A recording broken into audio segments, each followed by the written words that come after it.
But we're going to kick everything off with the latest on the government shutdown, as today does mark day 36 of this shutdown. It is officially now the longest closure in U.S. history. Yesterday, the Senate failed yet again to pass a resolution. This was the 14th try, affecting several parts of everyday life for millions of people, including us here in Arizona.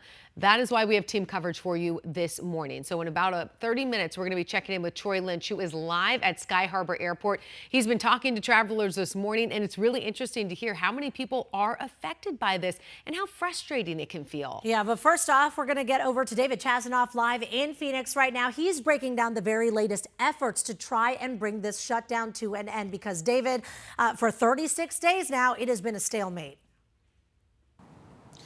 Yeah, it's been quite the back and forth between both parties. We know that senators are actually predicting it could end as soon as this week. That includes Republican Senator Markwayne Mullin from Oklahoma, who says both sides of the aisle are working together on a plan to reopen the government.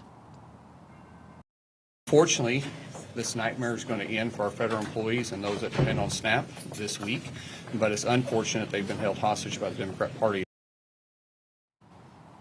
We have the situation broken down for you here. A possible deal between senators being negotiated. It involves some kind of stopgap funding bill, which would provide temporary funding to reopen federal agencies. What's also being considered is a promise to vote on rising Obamacare subsidies later on. While a discussion may be happening, some Senate Democrats like Richard Blumenthal admit they aren't too confident about where things stand. There seems to be some indication of a thaw, but I see no immediate solution on the horizon. As for Arizona, we checked for an update from Arizona's congressional leaders this morning about where things stand. Turns out they still remain divided between political lines. You're seeing what Republican Rep. Andy Biggs said on X. He called out Senators Mark Kelly and Ruben Gallego for voting against the resolution yesterday. He says they need to stop playing political games, defy their king, Chuck Schumer, and put Arizonans first. Now, it doesn't exactly appear that either senator responded to what Biggs said, but Senator Kelly posted on X yesterday about the ongoing shutdown. Kelly says he's still pushing for lower health care premiums, while President Trump and Republicans are committed to, quote, not fixing the problem.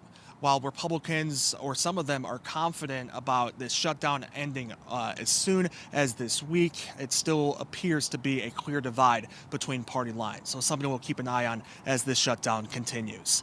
In Phoenix, David Chasanov, 12 News, Today NZ.